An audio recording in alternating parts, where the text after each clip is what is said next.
আজকে এই সম্মিলিত সংখ্যালঘু জোটের আয়োজনে সারা বাংলাদেশ ব্যাপী 5ই আগস্টের পরে যে নির্মম নির্যাতন, মঠ মন্দিরে হামলা, ভাঙচুর, অগ্নিসংযোগ এবং লুণ্ঠন ঘটনা প্রবাহ অদ্যাবধি চলছে, রাষ্ট্রযন্ত্রে সনাতনী বা সংখ্যালঘুদেরকে যেভাবে টার্গেট করা হচ্ছে, এই সব ঘটনাবলীর নিরসনকল্পে বৈষম্যহীন একটি জাতি রাষ্ট্রে সনাতনীরা গর্বিত উত্তরাধিকার হিসেবে বেঁচে থাকার জন্য পরবর্তী প্রজন্মকে অনুপ্রেরণাদায়ী একটি সুন্দর দেশ উপহার দেওয়ার জন্য সম্মিলিত সংখ্যালঘু জোট আজকের যে সভা আহ্বান করেছে, এই সভায় আমি প্রথমে কৃতজ্ঞতা ভরে স্মরণ করতে চাই শ্রীমান ডক্টর মহানামব্রত ব্রহ্মচারীকে, যিনি প্রথম দেশ স্বাধীনের পরে উপলব্ধি করেছিলেন সমস্ত সন্ত সমাজ, সমস্ত শ্রেণী বর্ণের এক হওয়া ছাড়া এই বঙ্গভূমিতে সনাতনীরা যথার্থ স্বাধীনতা লাভ করতে পারবে না। এই জন্য তিনি সন্ত মহামণ্ডল করেছিলেন। আজকে এখানে কেন্দ্রীয় তপবন আশ্রম, তুলসীধাম, ঋষিধাম, শঙ্কর মঠ সহ আমাদের যত মঠ মিশন রয়েছে, মহাপ্রকাশ মঠ, জগৎবন্ধু সুন্দরের এবং বিভিন্ন সৎসঙ্গ, গৌড়ীয় মঠ সহ যত মঠ মিশন রয়েছে, প্রতিটি মঠ মিশনের নির্বাহী বা প্রধানগণ এখানে অংশগ্রহণ করেছে। এই জন্য সংখ্যালঘু সম্মিলিত জোট এবং সনাতন জাগরণ মঞ্চ উভয় পটভূমি থেকে আমি সমস্ত সন্তদেরকে কৃতজ্ঞতা এবং প্রণাম নিবেদন করছি। এবং আজকে সমস্ত সনাতনী জনগোষ্ঠী শ্রেণী বৈষম্য ভুলে, মতদ্বৈততা ভুলে সমস্ত সংগঠন যে সম্মিলিত সংখ্যালঘু জোটের আহ্বানে এই কেন্দ্রীয় শহীদ মিনারে একীভূত হয়েছে, এই একীভূত হওয়াকে কৃতজ্ঞতা জানাচ্ছি। এবং আপনাদের এই উত্তরদায়িত্ব পালন করার জন্য আপনাদের পূর্বজরাও, আপনাদের পূর্বপুরুষরাও গর্বিত হবে বলে আমি দৃঢ় বিশ্বাস করি। আজকে আমরা বাঙালিরা এই বঙ্গভূমির সন্তান। একটা জিনিস মনে রাখবেন, পৃথিবীর আন্তর্জাতিক প্রতিটি সনদে ভূমিপুত্রদের স্পেশাল অধিকার রয়েছে। অথচ আজকে আমরা এই যে বঙ্গভূমি বাংলাদেশ বলছি, এই বঙ্গ শব্দটা আসছে কোত্থেকে? এই বঙ্গ শব্দটা এসছে হিরণ্যকশিপুকে বধ করে যেই ভগবান নৃসিংহদেব পৃথিবীর সিংহাসনে প্রহ্লাদ মহারাজকে বসিয়েছেন, তার দহিত্র মহারাজ বলি, যিনি শশগরা ত্রিভুবনের অধিপতি ছিলেন, সেই মহারাজ বলির পুত্র 5টি। তার পত্নী হচ্ছেন সুদেষ্ণা, যিনি হচ্ছেন এই প্রকৃত বঙ্গজননী। এই সুদেষ্ণার 5টি পুত্র অঙ্গ, বঙ্গ, কলিঙ্গ এবং শুম্র এবং পুণ্ড্র, এই 5 পুত্রের মধ্যে বঙ্গের নাম অনুসারে এই বঙ্গভূমি। আমরা সেই বঙ্গের উত্তরাধিকার। সুতরাং আমাদের এই ভূমি থেকে কেউ আমাদেরকে বিতাড়িত করার অপপ্রয়াস যারা করে এসেছে, তারা এতদিন ঘুমন্ত ছিল, চেতনাবিহীন ছিল। আর এই অবচেতন মনের কার্যক্রমের পরিণতি হচ্ছে আজকে সাধু সন্তরা 53 বছর পরে তারা রাস্তায় নেমে এসেছে। আমাদেরকে অনেকে প্রশ্ন করছে, আপনারা বিগত 15 বছর কোথায় ছিলেন? আমি আমাদের মাননীয় উপদেষ্টা বৃন্দ, আমাদের গণজাগরণের এই যুব আন্দোলনের যারা সমন্বয়ক বৃন্দ, বিভিন্ন রাজনৈতিক বৃন্দ, আপনাদেরকে আমি দেখিয়ে দিতে চাই 2012 সনে হাটহাজারীতে মন্দির ভাঙচুর হয়েছে, 25টা মন্দির। 2016 সনে হয়েছে, 18 সনে হয়েছে, 21 সনে রক্তাক্ত শারদ হয়েছে। সারা পৃথিবীর 154টি দেশে আন্দোলন হয়েছে, বাংলাদেশে আন্দোলন হয়েছে। আমরা সংস্কৃতির উত্তরাধিকার বলে সারা পৃথিবীতে সুশৃঙ্খলভাবে আদর্শিকভাবে আমাদের মনের আকুতি ন্যায্য অধিকার প্রতিষ্ঠার আন্দোলন করেছি। এই আন্দোলন সারা পৃথিবী জুড়ে বিস্তৃত হয়েছিল। আপনারা তখন কি ঘুমন্ত ছিলেন? আমরা কি আন্দোলন করিনি? ৭৩ সনে সারা দেশে একযোগে প্রতিমা ভাঙচুর হয়েছে। এই জন্য পূজা উদযাপন পরিষদ গঠিত হয়েছিল। আমাদের অর্পিত সম্পত্তি এবং ৯০-এর পরে সাম্প্রদায়িক দাঙ্গার পরিপ্রেক্ষিতে হিন্দু বৌদ্ধ খ্রিস্টান ঐক্য পরিষদ গঠিত হয়েছে। সমস্ত সংগঠনগুলো জন্মের পেছনে এক একটা আন্দোলন ভূমিকা রেখেছে। আজকে বহু প্রতিষ্ঠান হিন্দুদের মধ্যে গড়ে উঠেছে। অতিশয় লজ্জার বিষয়, অনেক ধর্মীয় প্রতিষ্ঠান অনেকে অরাজনৈতিক বলে নিজেদেরকে নিষ্ক্রিয় রাখছে। আমি তাদেরকে প্রশ্ন করতে চাই, কোনটা রাজনীতি? সনাতন ধর্মই বিশ্ব রাজনীতি শিখিয়েছে। এখনো আধুনিক রাষ্ট্রবিজ্ঞানের জনক বলা যায় এই কৌটিল্যের অর্থশাস্ত্রের প্রবক্তা চাণক্যদেবকে, যিনি সারা পৃথিবীতে রাষ্ট্রবিজ্ঞান শিখিয়েছে। এখনো বিশ্বের রাষ্ট্রবিজ্ঞান চাণক্যের আধুনিক রাষ্ট্র ব্যবস্থাপনার বাইরে আসতে পারেনি। এখনো মুদ্রা ব্যবস্থা এই তার প্রভাব রয়ে গিয়েছে। সেই চাণক্য থেকে শুরু করে প্রথিতযশা সমস্ত সন্তরা, মনীষীরা, রাজর্ষিরা রাজনীতি করেছে। রাজনীতি মানে হচ্ছে উত্তম নীতি। কিন্তু আজকে দুর্ভাগ্যের বিষয়, আমাদের বাংলাদেশে রাজনীতির নামে শুধুমাত্র ক্ষমতা দখল, অর্থ লোপাট এবং জনসাধারণকে শোষণ করা ছাড়া আর ভালো কিছু আমরা গত ৫৩ বছরে পাইনি। একটা জিনিস মনে রাখবেন, এই পরিণতি খুব ভালো দিকে যাচ্ছে না। আমরা একটি অসাম্প্রদায়িক বাংলাদেশের স্বপ্ন দেখার জন্য দেশ স্বাধীন করেছিলাম।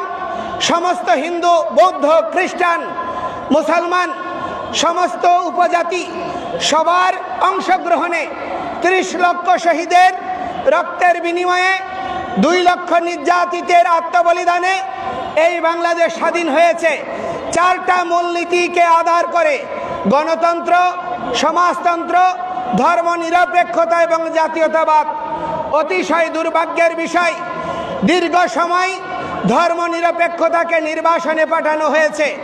অজুহাত দেখানো হয়েছে যে ধর্মনিরপেক্ষতা মানে ধর্মহীনতা, ধর্মনিরপেক্ষতা মানে প্রতিটি ধর্মের সহাবস্থান নিশ্চিত করা। এই সত্যটি অনুধাবন করতে না পারার জন্য কেউ এইটি নির্বাসনে নেওয়ার প্রচেষ্টা করেনি। এটি বুদ্ধিদীপ্ত একটি প্রচারণা।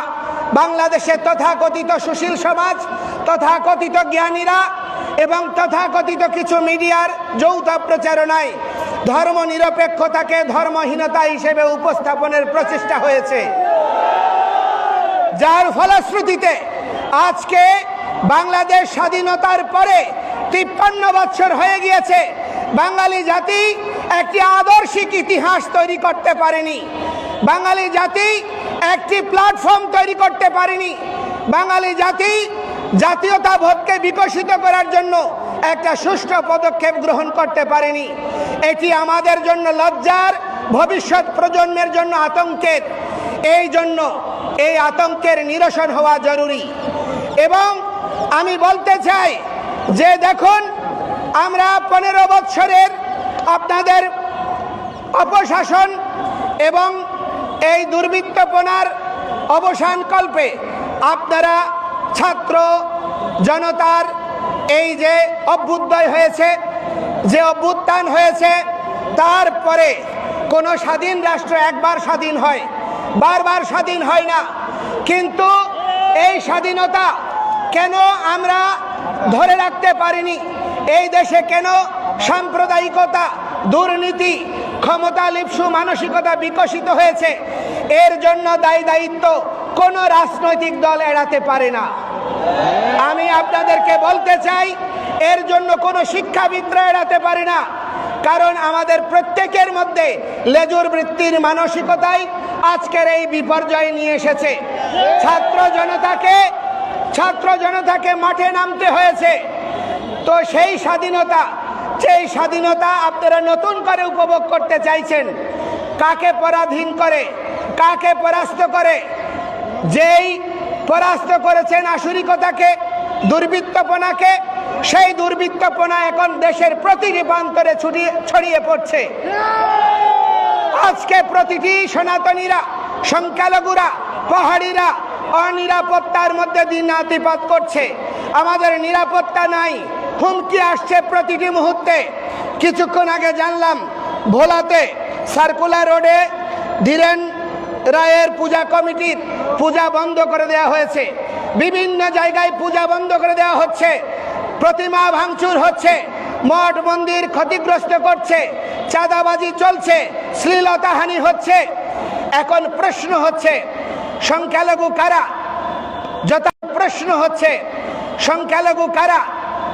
যথার্থ সংখ্যালঘু হচ্ছে দুর্বৃত্তরা। বাংলাদেশের অধিকাংশ মানুষ অসাম্প্রদায়িক, বাংলাদেশের অধিকাংশ মানুষ ভালো, বাংলাদেশের প্রতিটা মানুষ ধার্মিক। কিন্তু আমার প্রশ্ন তাদের কাছে, যদি এই বাংলাদেশের প্রতিটা লোক হয় বিএনপি, হয় আওয়ামী লীগ, হয় জাতীয় পার্টি, অথবা জামায়াতে ইসলাম, অথবা হেফাজত ইসলাম, কোনো না কোনো রাজনৈতিক দল বা মতাদর্শের অনুসারী, কিন্তু আমার প্রশ্ন হচ্ছে 5ই আগস্টের পরে আমরা সবাইকে পাশে পেয়েছি, এজন্য আমরা আপনাদেরকে ধন্যবাদ দেই।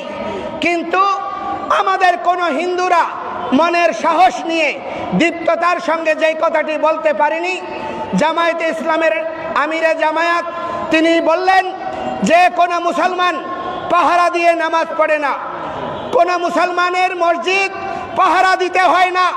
তাহলে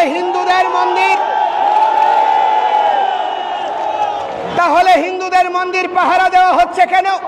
আপনারা বলছেন এই দেশে সহিংসতা হচ্ছে না, রাজনৈতিক নিপীড়ন হচ্ছে, তাহলে কেন দুর্গা পূজায় মাদ্রাসা ছাত্রদেরকে নামিয়ে দেওয়ার প্রয়োজনীয়তা অনুভব করছেন? এটার মধ্য দিয়ে প্রতীয়মান হয় এই দেশে সংখ্যালঘুরা কত অনিরাপদ। এই অবস্থার জন্য দায়ী কারা? সংখ্যাগরিষ্ঠ জনগোষ্ঠী, যেখানে কোনো না কোনো রাজনৈতিক দলের অনুসারী। বাংলাদেশের মেজরিটি মানুষ কোনো না কোনো রাজনৈতিক দলের অনুসারী। তাহলে আপনারা কেন দুর্বৃত্তপনাকে চিহ্নিত করতে পারছেন না? আওয়ামী লীগ যখন ক্ষমতায় ছিল 2001 সনের সাম্প্রদায়িক নিপীড়নের জন্য চুপ্পু কমিশন গঠন করা হয়েছিল। বর্তমান রাষ্ট্রপতি তার নেতৃত্বে চুপ্পু কমিশন তদন্ত করেছিল। দুর্ভাগ্যের বিষয়, চুপ্পু কমিশনের রিপোর্ট উনি রাষ্ট্রপতি হয়েও আজ পর্যন্ত প্রকাশ করেনি এবং আজ পর্যন্ত বিচার করেনি। তাহলে বিএনপির সময়ে যেই সহিংসতা হয়েছে তার দায়িত্ব পালন করেনি আওয়ামী লীগ। আওয়ামী লীগের আমলে হয়েছে। আমাদের ঐক্য পরিষদ সহ সমস্ত সংগঠনগুলো কুমিল্লার তথাকথিত গডফাদারকে নির্বাচনে নমিনেশন না দেওয়ার জন্য বলেছিল। আমরা আন্দোলন করেছিলাম, প্রতিবাদ করেছি, তাদেরকে নমিনেশন দেওয়া হয়েছে। সেই দুর্বৃত্তপনার বিচার আজকে যদি রাজনৈতিক দায় এড়াতে চায়, তাহলে বিএনপি, জামায়াতে ইসলাম, আপনারা যারা আছেন ক্ষমতায়, তাদের উচিত ছিল প্রথম 5টা বা 6টা কমিশনের সঙ্গে 21 সাল থেকে অদ্যাবধি যেই সহিংসতা হয়েছে, যে নির্যাতন হয়েছে, হত্যাকাণ্ড হয়েছে, তার জন্য কমিশন গঠন করা। তাহলে আমরা বুঝতাম আপনারা বাস্তবিকেই সংখ্যালঘুদের প্রতি আন্তরিক। সেটি তো আমরা দেখিনি। আপনারা সংবিধান সংশোধন করতে চান, আমরা বিরোধিতা করি না। রাষ্ট্র যদি সামগ্রিকভাবে জনসাধারণের প্রয়োজনীয় মৌলিক অধিকার প্রতিষ্ঠার জন্য সংযুক্তি দরকার হয়, করেন, তবে সেখানে আমরা শুনলাম কালকে সেই কমিশনে হিন্দু প্রতিনিধি দেওয়া হয়েছে। আমাদের বক্তব্য হচ্ছে আড়ালে লুকোচুরি করে আমাদের পাহাড়িদের মধ্যে একজন উপদেষ্টা নিয়োগ করা হয়েছে। এই উপদেষ্টা তিনি পাহাড়িদের উপর যখন হামলা হয়েছে, বক্তব্য এসেছে তার, আমরা তাকে কৃতজ্ঞতা জানাই। কিন্তু আমাদের যে হিন্দু উপদেষ্টা হলো, আজ পর্যন্ত কোনো মন্দির পরিদর্শনে যায়নি, কোনো ক্ষতিগ্রস্তের পাশে দাঁড়ায়নি, হিন্দুদের স্বার্থে সংখ্যালঘুদের স্বার্থে কোনো বক্তব্য দেয়নি।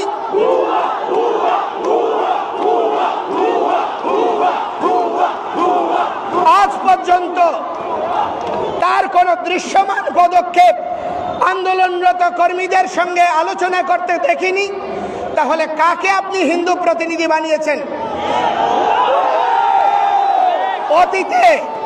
অতীতে যত ধর্মীয় সংগঠন ছিল তাদেরকে রাজনৈতিক লেজুর বৃত্তির প্রতিষ্ঠানে পরিণত করা হয়েছে। কারণটা কি? যারা ছাত্র ইউনিয়ন করেছে, যারা কমিউনিস্ট করেছে, যাদের ধর্মীয় অনুভূতি নাই, সেই সমস্ত তথাকথিত বুদ্ধিজীবীদেরকে হিন্দুদের নেতা বানানো হয়েছে। এবং তার বদৌলতে আজকে সনাতনী সমাজের প্রতি সংবেদনশীল কোনো বিষয় নিয়ে তাদের যথার্থ পদক্ষেপ আমরা দেখিনি। এই জন্য আমরা এই ধরনের কোনো ব্যক্তিকে কমিশনে অন্তর্ভুক্তি হলে আমরা সংখ্যালঘুরা সেই ধরনের পরিবর্তন মানব না। আমাদের কাছে আলোচনা করে আমাদের এই সকলের সম্মতিক্রমে যথাযথ ব্যক্তিকে যদি এই কমিশনে অন্তর্ভুক্ত করা হয় এবং ধর্মীয় বিষয়ে কোনো না কোনো সাধু সন্তকে সেখানে প্রতিনিধিত্ব করতে হবে। ধর্ম মন্ত্রণালয়ে একজন হুজুরকে দেওয়া হয় ধর্মমন্ত্রী হিসেবে প্রতিটি রাজনৈতিক সরকারে। তাহলে হিন্দুদের প্রতিনিধিত্ব করার জন্য অবশ্যই অরাজনৈতিক এবং ধর্মীয় ব্যক্তিত্বের উপস্থিতি আবশ্যক। এবং আমরা বলতে চাই, সেই ধরনের পরিকাঠামো এবং সেই ধরনের মানসিকতা আমাদের প্রতি আপনাদের আন্তরিকতাকে প্রমাণ করবে। আমরা কথাই নয়, কাজে বিশ্বাস করতে চাই। 53 বৎসর বঞ্চিত হয়েছি, বহু বৎসর মাঠে নেমেছি। এখন সমস্ত সাধুরা ধ্যান তপস্যা ছেড়ে, মঠ মন্দির ছেড়ে তারা রাস্তায় নেমেছে। আমাদেরকে হুমকি দেওয়া হচ্ছে বোমা হামলার, আমাদেরকে হুমকি দেওয়া হচ্ছে হত্যার, আমাদেরকে হুমকি দেওয়া হচ্ছে জেলে নেওয়ার। এই ধরনের হুমকি ধামকিতে, দেশ ত্যাগের হুমকিতে আমাদেরকে দমিত করা যাবে না। আমরা এই দেশ ছেড়ে যাব না। আমরা এই দেশের ভূমিপুত্র, বাঙালি সংস্কৃতিকে বিপন্ন হতে দেব না। আপনারা, আমরা সনাতনীরা, বৌদ্ধরা আমরা বিশ্বাস করি জন্মান্তরবাদে। দেহের মৃত্যু হয়, আত্মার মৃত্যু হয় না। কবি গেয়েছেন, আবার আসিব ফিরে দানশিরি নদীর তীরে, শঙ্খচিল বা শালিকের বেশে। আমরা শঙ্খচিল শালিকের বেশে নয়, আমরা বীর যোদ্ধা হয়ে মরব এবং আবার জন্মগ্রহণ করব। এই আন্দোলনকে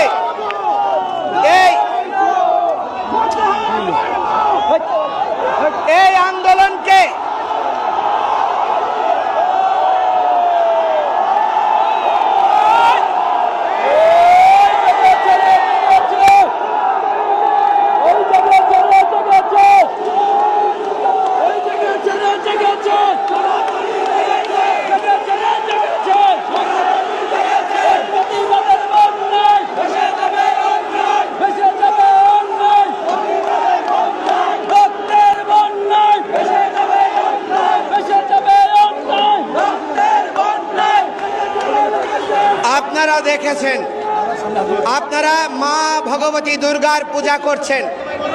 আগামী 4-5 দিন পরে বাংলাদেশের আমরা এই ভূমিপুত্ররা বারবার জন্মগ্রহণ করব আর এই বঙ্গভূমির সংস্কৃতি, সভ্যতা, আদর্শকে সমুন্নত রাখব। যারা স্থৈর্যতাবশত, লেজুর বৃত্তিবশত আমাদের এই আন্দোলনকে রাজনৈতিক ট্যাগ দিতে চায়, আমি তাদেরকে বলতে চাই, আমরা বিভিন্ন পর্যায়ে আলোচনা করেছি। আপনারা অনেকে বলেন আমরা বিগত 15 বছর কোথায় ছিলাম? আমরা তো ভাই আন্দোলন যা করেছি, কোন রাজনৈতিক দল দৃশ্যমান আন্দোলন করতে পারেনি। এরপরেও তিনটা নির্বাচনী ইস্তেহারে আমাদের দাবিগুলো থাকার পরেও তার কোনো যথার্থ বাস্তবায়ন হয়নি। আমাদেরকে প্রত্যেকটি সরকার বিমাতা সুলভ আচরণ করেছে এবং তারা সকলে আমাদেরকে আশার মূলা ঝুলিয়েছে, কিন্তু বাস্তবে দৃশ্যমান কোনো পদক্ষেপ দেখিনি। আপনাদেরকে বলতে চাই, রাজনৈতিক দল ব্যতীত একটি গণতান্ত্রিক রাষ্ট্র ব্যবস্থা থাকতে পারে না। আমরা আপনাদেরকে বিশ্বাস করতে চাই, আপনাদের দৃশ্যমান পদক্ষেপ দেখতে চাই। 3 কোটি জনসাধারণকে অন্ধকারে রেখে এবং সনাতনী সংখ্যালঘুদের অস্তিত্বকে বিপন্ন করে এই দেশ গণতান্ত্রিক দেশ থাকবে না। বাংলাদেশে শুরু হয়ে গিয়েছে, বাংলাদেশে পতাকা পরিবর্তনের, সঙ্গীত পরিবর্তনের, সব কিছু পরিবর্তনের, ভাষা পরিবর্তনের অপপ্রয়াস কেউ দেখাতে শুরু করেছে। এই পরিবর্তন যদি অব্যাহত থাকে, এই দেশে উপনিবেশিক শক্তি, ভূরাজনৈতিক খেলোয়াড়রাই খেলতে পারবে। আপনারা ফুটবল হবেন, আপনারা খেলোয়াড় হতে পারবেন না। আমি আপনাদেরকে বলতে চাই, কখনো আপনারা আমেরিকা, কখনো চায়না, কখনো রাশিয়া, কখনো ইন্ডিয়া, এদের দাসত্ব করেছেন প্রতিটি রাজনৈতিক দল। আর হিন্দুরা আন্দোলন করলে তাদেরকে ইন্ডিয়ান টেক দেবেন, তাদেরকে আওয়ামী লীগের টেক দেবেন, এইটা আমরা কখনো মেনে নেব না। সাতকানিয়া, ফিরোজপুর, বরিশাল, সেখানে জামায়াত, বিএনপি, ইসলামিক দলগুলো নির্বাচনে বিজয়ী হয়, সেখানে মেজরিটি অথবা নির্ণায়ক ভোট হচ্ছে হিন্দুদের, তাহলে তারা সেই হিন্দুরা কি আওয়ামী লীগ করেছে? চট্টগ্রামে 57 জন হিন্দু আওয়ামী লীগের সঙ্গে যুক্ত, 213 জন বিএনপির সঙ্গে যুক্ত। তাহলে আমাদেরকে কি কারণে ইচ্ছাকৃতভাবে দলীয় ট্যাগ দিচ্ছেন? এবং অতিশয় দুর্ভাগ্যের বিষয়, একজন সমন্বয়ক বলল আমরা দুর্গতি ডেকে এনেছি হিন্দুরা নৌকাকে ভোট দিয়ে।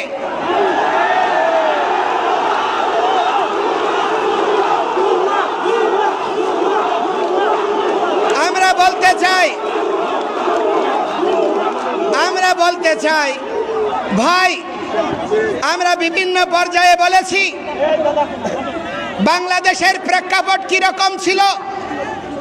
জামায়াত ইসলামের মতো একটা ইসলামিক আদর্শিক দলের নেতা হয়েও টাকা দিয়ে ছাত্রলীগের পদ কিনে নিজের পিঠ বাঁচাতে হয়েছে।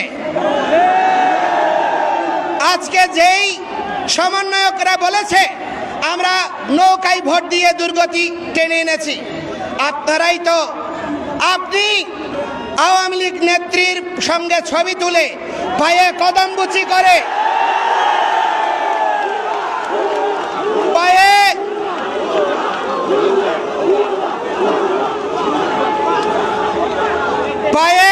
পায়ে কদমবুচি করে ছাত্রলীগের পথ নিয়ে দলীয় কর্মকাণ্ড করে আজকে আপনি হয়ে গিয়েছেন আওয়ামী বিদ্বেষী, অথবা আপনি হয়ে গিয়েছেন গণজাগরণের অভ্যুত্থানের নায়ক। আমরা হিন্দুরা যারা দীর্ঘকাল আওয়ামী লীগের সময়েও প্রত্যক্ষভাবে আপনার আন্দোলন করেছি, মাঠে নিপীড়িত হয়েছি, আমাদেরকে আপনারা আওয়ামী লীগের টেক দেবেন, এই পরিস্থিতি আমরা মেনে নেব না। এবং আমরা এখন থেকে সমস্ত বাংলাদেশের হিন্দুরা ভোটের আগে যারা আমাদের অধিকার নিয়ে, আমাদের দাবি নিয়ে কাজ করবেন, আমরা সমন্বিতভাবে তাদেরকে ভোট দেব। কোন দলের লেজুর বৃত্তি আমরা হিন্দুরা কেউ করব না। যারা হিন্দু নামে করতে চাইবে তাদেরকে আমরা সামাজিকভাবে বর্জন করব। এবং আমি বলতে চাই, আজকে একটা জিনিস দেখুন, আমাদের নিপীড়নের ইতিহাস। বাংলাদেশের চা শ্রমিকদের যে বেতন, তার চেয়েও কম বেতন হচ্ছে সংস্কৃত টোলের, 178 টাকা না 79 টাকা। এই টাকা দিয়ে কি দেশ চলে? এই টাকা দিয়ে পরিবার চলে? অথচ আমাদের সংস্কৃত টোলগুলোকে ধ্বংস করা হয়েছে। কিন্তু পাশাপাশি আমরা এটাকে মন্দ বলবো না, ইসলামিক শিক্ষা ব্যবস্থাগুলো বিকশিত হচ্ছে, মাদ্রাসা শিক্ষাকে মাস্টার্সের সমমান দেওয়া হয়েছে, বৃহত্তর জনগোষ্ঠীকে রাষ্ট্রযন্ত্রের অংশ করা হয়েছে। এটাকে আমরা বিরোধিতা করি না, কিন্তু ওইটাকে সমর্থন করি মানে এই নয় আমি আমার অধিকার পরিত্যাগ করব। সুতরাং সংস্কৃত এবং পালির অধিকার এই বোর্ডগুলোকে যথার্থ বাস্তবায়ন করে রাষ্ট্রযন্ত্রে আমাদের নৈতিক অধিকার, বেঁচে থাকার অধিকারকে মেনে নিতে হবে। আর আমি আপনাদেরকে একটি কথা বলতে চাই, দুর্গাপূজা এসেছে, আমার কাছে বিভিন্ন পর্যায় থেকে আমি তথ্য পাচ্ছি এই দুর্গাপূজা নিয়ে আরেকটা রক্তাক্ত 21-এর ফয়তারা করছে বিভিন্ন রাজনৈতিক গোষ্ঠী। এই জন্য এবার কোনো হিন্দু আপনারা পূজাতে বেড়াতে যাবেন না, কোনো হিন্দু ডিজে বাজাবেন না, কোনো হিন্দু অতিরিক্ত লাইটিং করে অন্যের পকেট ভারী করবেন না।